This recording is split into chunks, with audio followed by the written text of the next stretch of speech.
కృపగల దేవుడవు, దయగల తండ్రివి, వాత్సల్య పూర్ణుడవయ్యా నీవు. ఈరోజు పరిశుద్ధ గ్రంథంలో నుంచి ఒక ప్రాముఖ్యమైనటువంటి భాగాన్ని ధ్యానం చేసుకుందాం.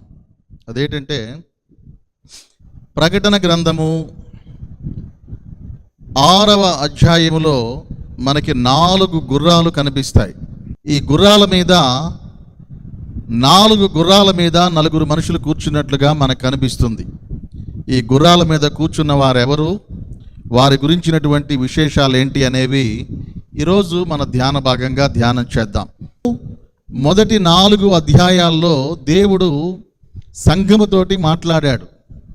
ఈ 4వ అధ్యాయం అయిపోయిన తర్వాత 5వ అధ్యాయములో సింహాసనము మీద కూర్చున్నటువంటి దేవుని చేతిలో ముద్రించబడి ఉన్నటువంటి, సీల్ చేయబడి ఉన్నటువంటి ఒక పుస్తకం ఉంది.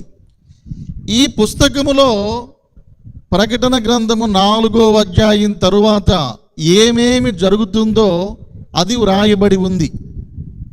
ఈ 4 అధ్యాయాలు అయిపోయిన తర్వాత 5వ అధ్యాయంలో మనం చూసుకున్నట్టయితే దేవుని చేతిలో ఒక గ్రంథము, సింహాసనము మీద ఆసీనుడైన వాని చేతిలో ఒక గ్రంథము అనేది ఉంది.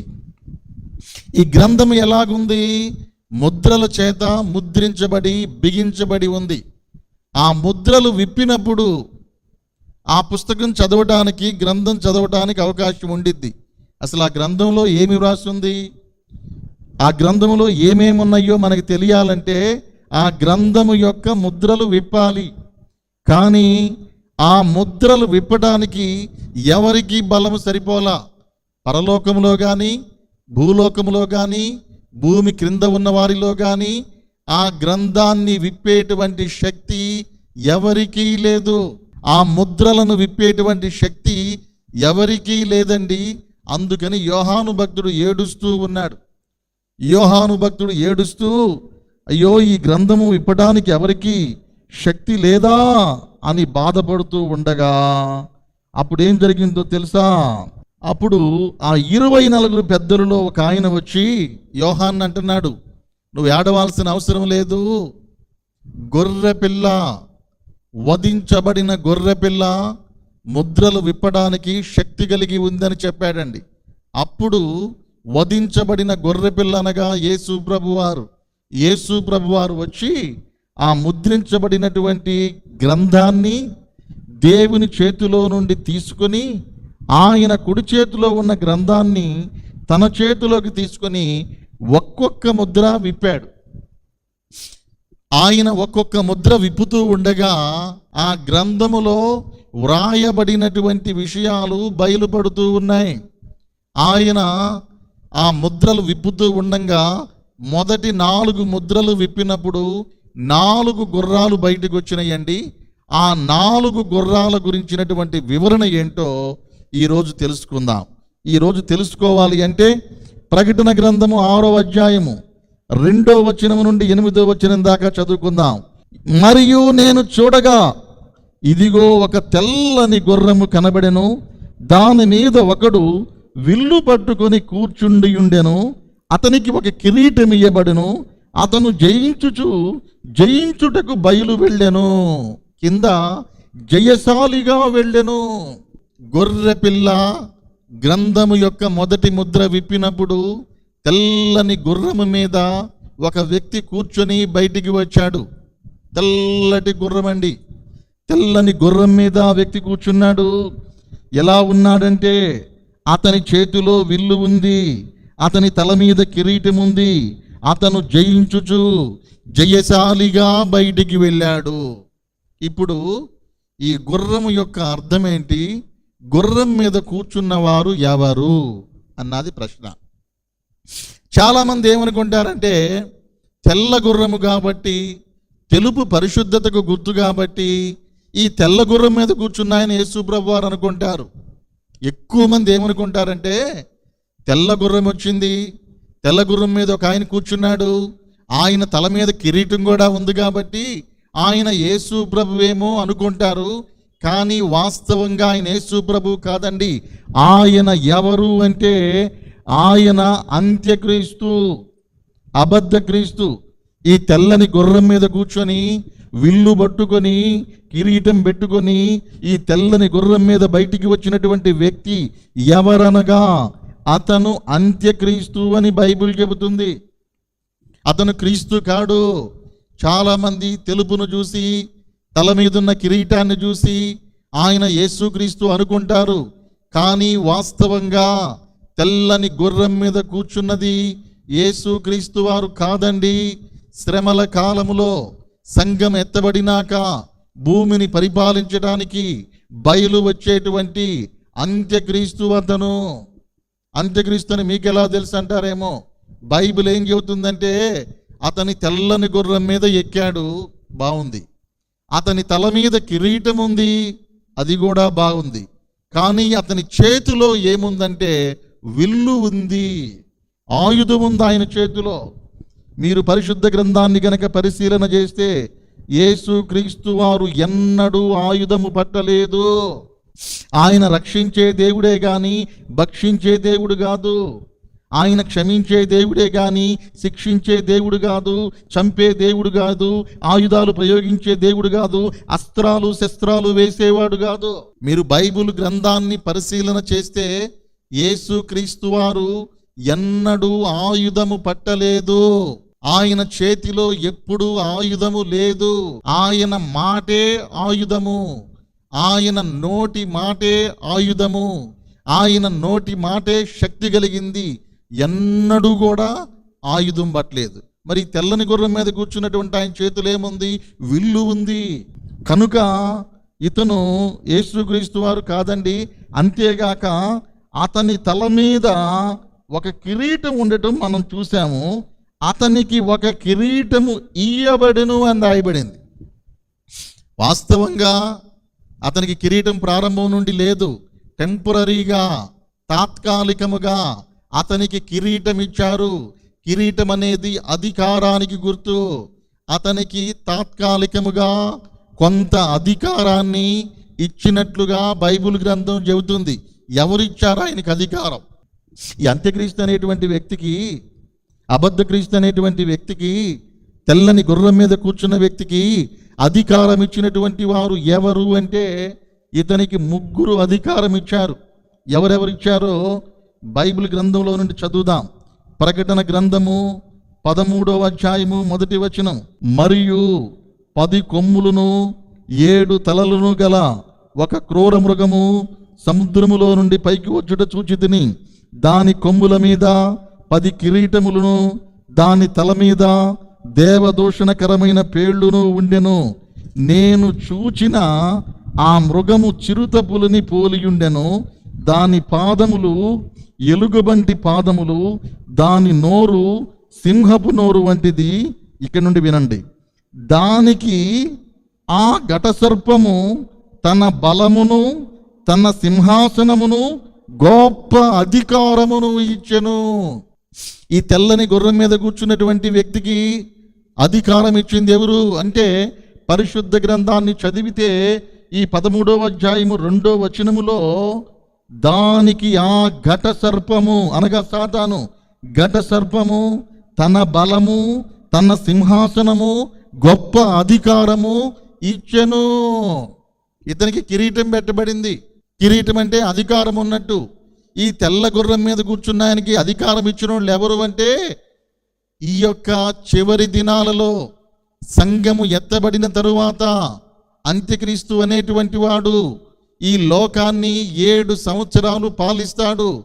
7 సంవత్సరాలు పాలించేటప్పుడు సాతాను తన సింహాసనము, తమ అధికారము, తన బలము, ఈ 3 కూడా ఆ యొక్క వ్యక్తికి ఇస్తాడు. అర్థమైందా?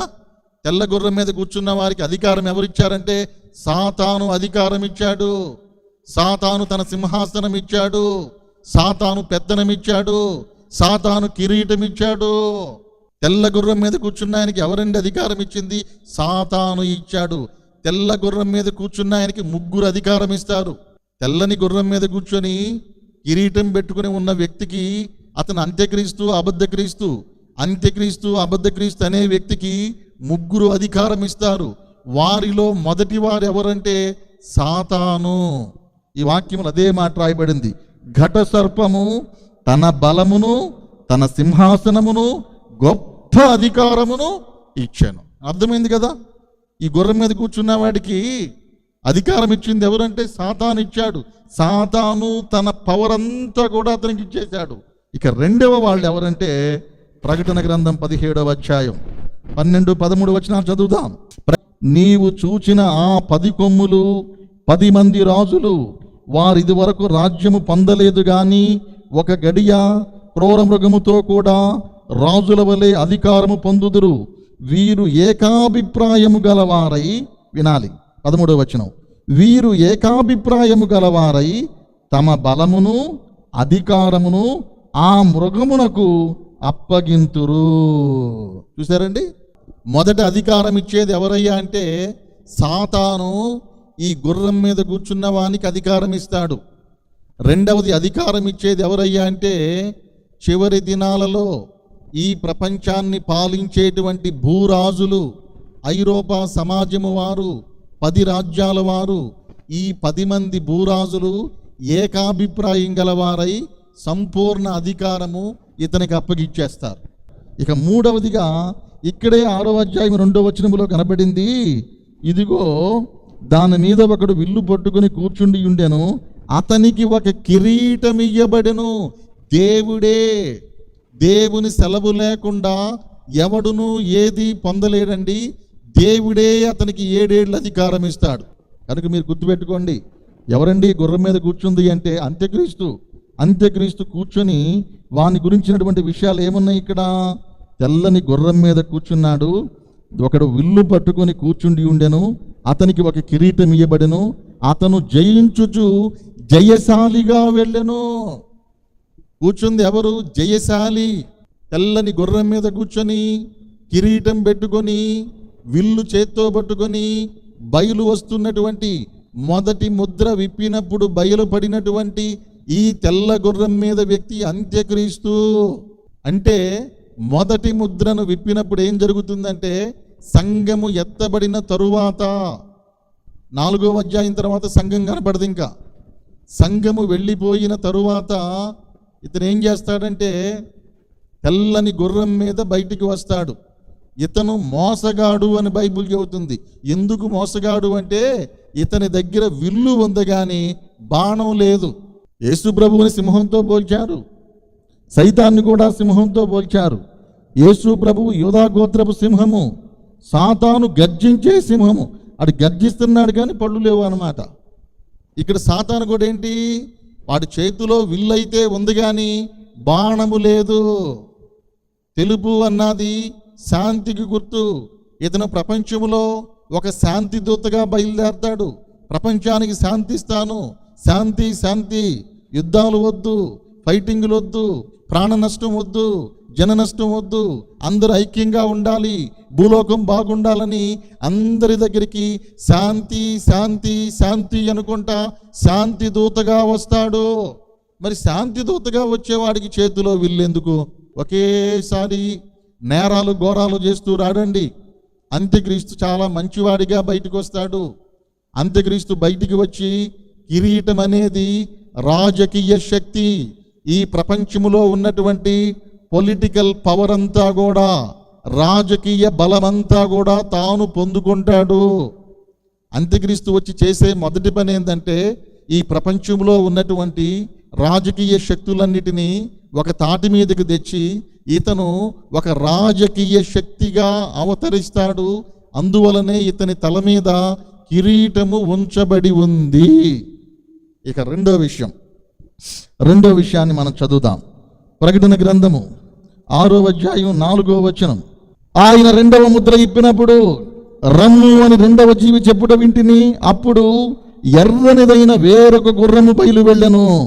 మనుషులు ఒకరిని ఒకడు చంపుకున్నట్లు భూలోకములో సమాధానము లేకుండా చేయుటకు ఈ గుర్రము మీద కూర్చున్న వానికి అధికారం ఇయ్యబడిను.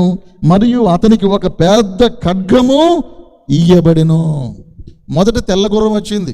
తెల్ల గుర్రం మీద కూర్చున్నవాడు అంత్యక్రీస్తు అని చెప్పుకున్నాం. ఇప్పుడు ఏ గుర్రం వస్తుంది? ఎర్ర గుర్రం వస్తుంది. ఈ ఎర్ర గుర్రం మీద కూర్చున్న వాని చేతిలో పెద్ద కత్తి ఉందంటండి. ఇతనికి అధికారం ఇవ్వబడింది. ఎందుకు? మనుషులు ఒకరినొకరు చంపుకోవటానికి, సమాధానం లేకుండా చేయటానికి ఇతని చేతిలో అధికారం ఉంది. తెల్లని గుర్రం మీద వచ్చిన వాడు అంత్యక్రీస్తు అనుకున్నాము. మరి ఎర్రని గుర్రం మీద వచ్చిన వాడు ఎవరు అంటే బైబిల్ చెబుతుంది ఎర్రని గుర్రం మీద వచ్చిన వాడు కూడా అంత్యక్రీస్తే. ఒకే వ్యక్తి వివిధ దశలలో వస్తున్నాడు. అతని స్వభావాలు ఇవి. ఫస్ట్ తెల్ల గుర్రం మీద రావడం అనేది అతని స్వభావము. మళ్ళీ అతనిలో ఉన్న మరొక స్వభావం ఏంటంటే ఎర్రని గుర్రం అనగా అతను క్రూరవంతంగా వస్తాడండి. వచ్చి సమాధానము లేకుండా ఉన్నవారికి ఒకరి మీదకి ఒకరిని పురికొల్పి చివరికి ప్రపంచంలో యుద్ధాలు పెట్టి గొడవలు పెట్టి చివరికి ఏం చేస్తాడంటే ప్రపంచంలో ఉన్న మిలిటరీ మొత్తాన్ని తన స్వాధీనంలో తీసుకొని మిలిటరీ పవర్ కూడా తన దగ్గరికి చేజిక్కించుకుంటాడు. రాజకీయ పవర్ వచ్చేసింది. ఇప్పుడు రెండోది ఏమొచ్చింది? మిలిటరీ పవర్ మొత్తం కూడా ఇతనికి వచ్చేసింది. ఆ తర్వాత ఏం జరిగిందో చూద్దాం. ప్రకటన గ్రంథము 6వ అధ్యాయము 5వ వచనం చదువుదాం. ఆయన 3వ ముద్రను విప్పినప్పుడు రమ్ము అని 3వ జీవి చెప్పుట వింటిని. నేను చూడగా ఇదిగో ఒక నల్లని గుర్రము కనబడెను. దాని మీద ఒకడు త్రాసు చేతబట్టుకుని కూర్చుండి ఉండెను. మరియు దేనారమునకు 1 సేరు గోధుమలనియు, దేనారమునకు 3 సేర్ల యవలనియు, నూనెయు ద్రాక్షరసము పాడు చేయవద్దనియు ఆ 4 జీవుల మధ్య ఒక స్వరము పలికినట్టు నాకు కనబడెను. ఈ 3వది ఏ గుర్రం అంటే నల్ల గుర్రము. ఈ నల్ల గుర్రము మీద కూర్చున్న వాని చేతిలో త్రాసు ఉంది. త్రాసు అనగా అమ్ముట కొనుటకు అవసరమైనటువంటి త్రాసు. ఏదైనా అమ్మాలంటే తూచియాలి, ఏదన్నా కొనాలంటే తూపించుకొని తీసుకోవాలి. ఫస్ట్ వచ్చిన ఆయన తల మీదేమో కిరీటం ఉంది, అంటే రాజకీయంగా అధికారం తీసుకుంటాడు. రెండోసారి వచ్చిన ఆయన ఎర్ర గుర్రం మీద వచ్చాడు, చేతిలో కత్తి ఉంది, అంటే మిలిటరీ పవర్ అంతా తీసుకుంటాడు.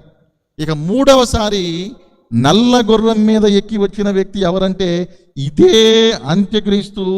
3వ కోణం ఇతనిలో, 3వ దశ.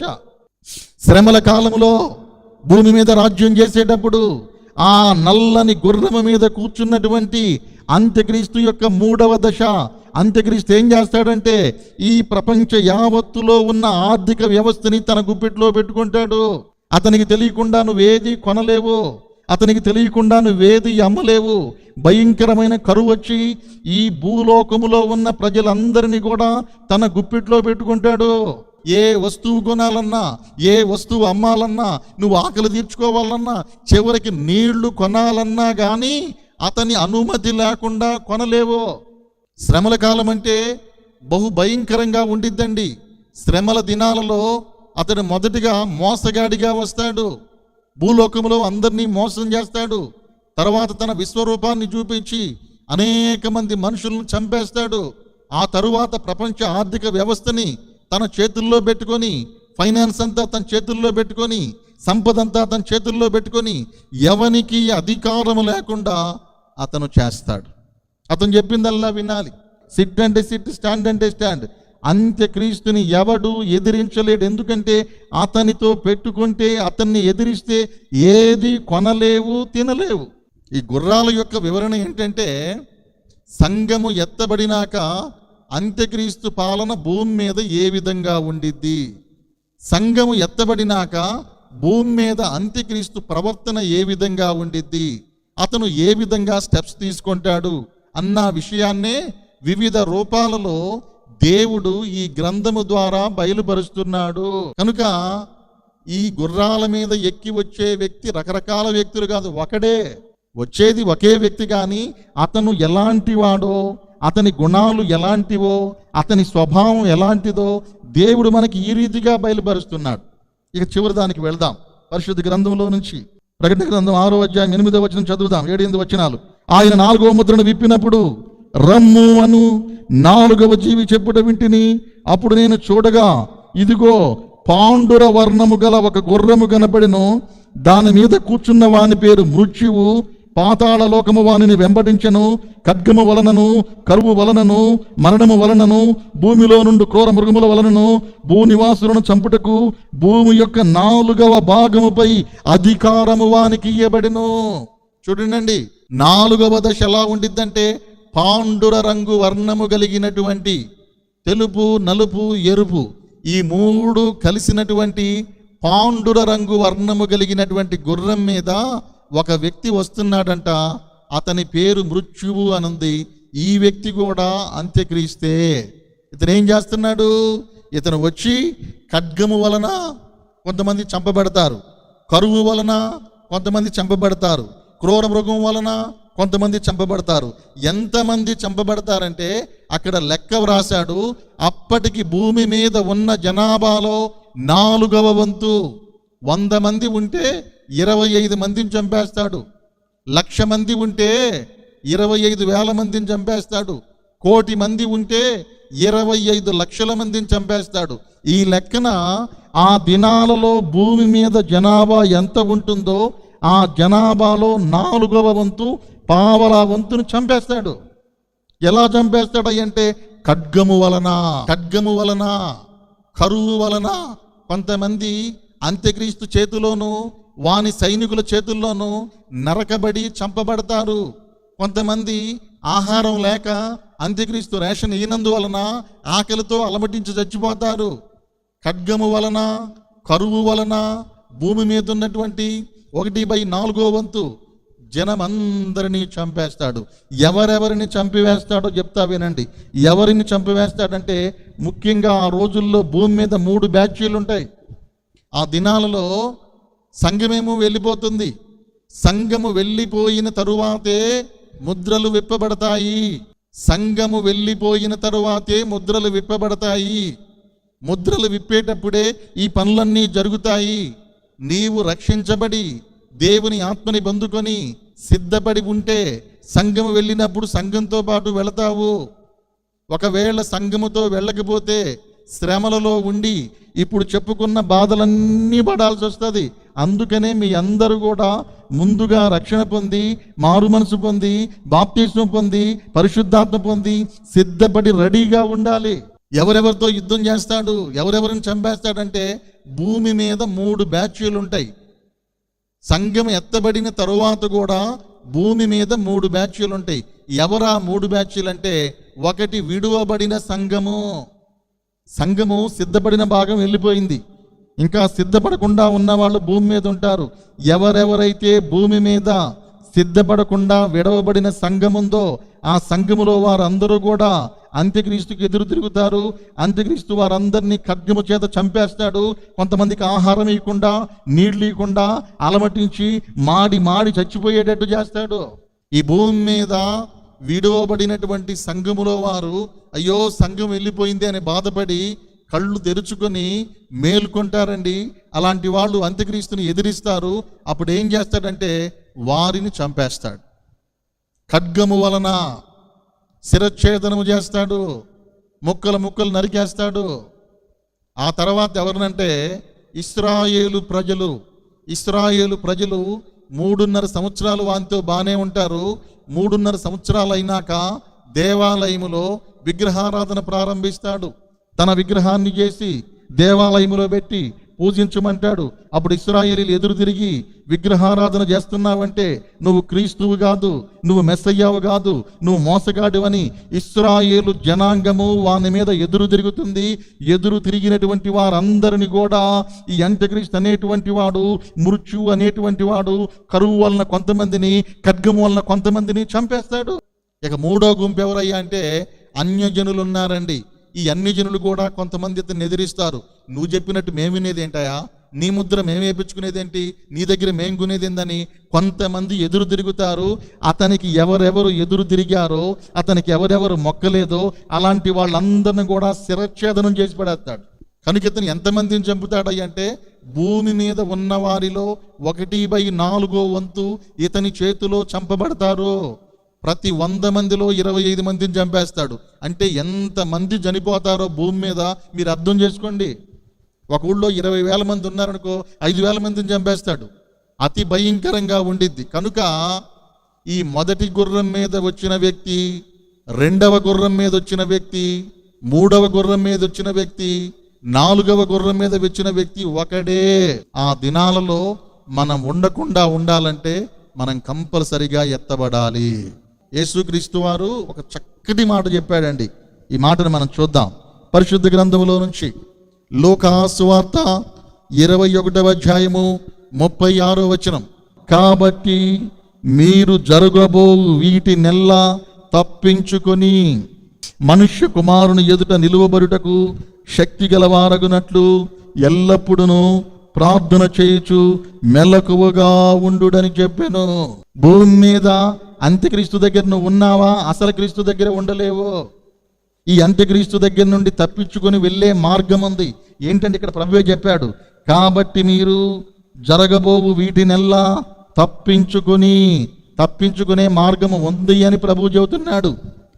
చాలామంది సంఘము శ్రమల్లో ఉండాలని బోధించే వాళ్ళు ఉన్నారండి. ఈ వాక్యానికి ఏం జవాబు చెబుతారు?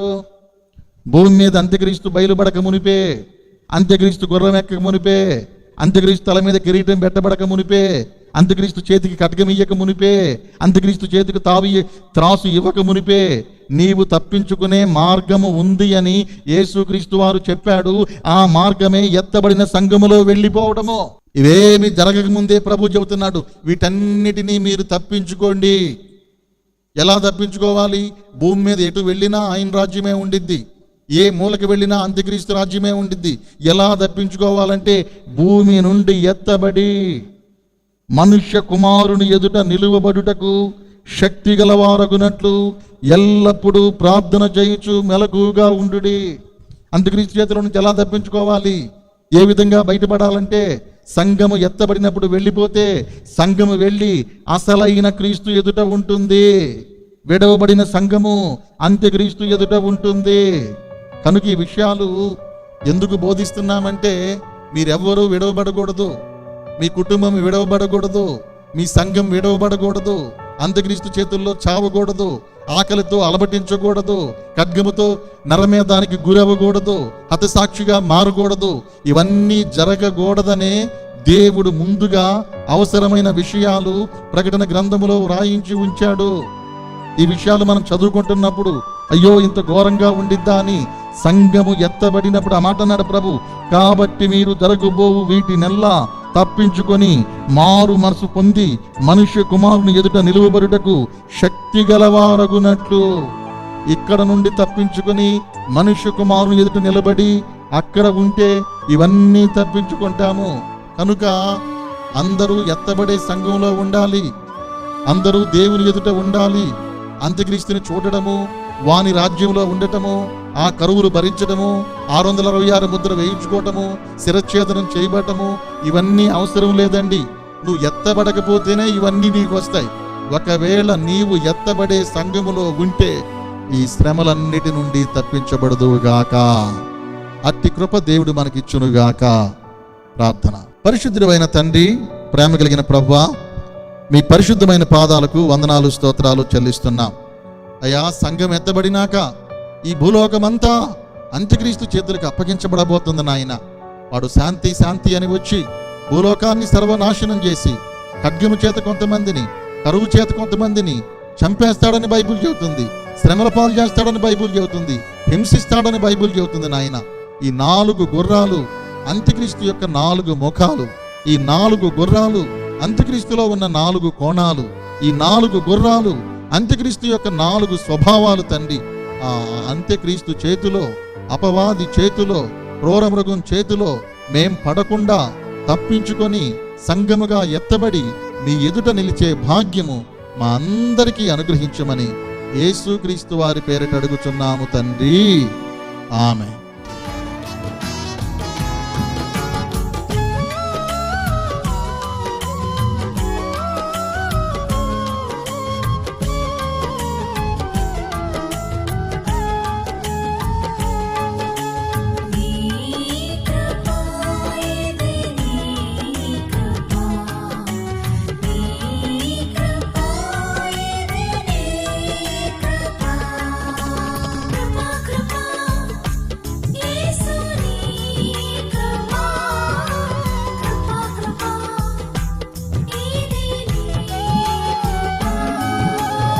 కృపగల దేవుడవు దయగల తండ్రివి వాత్సల్య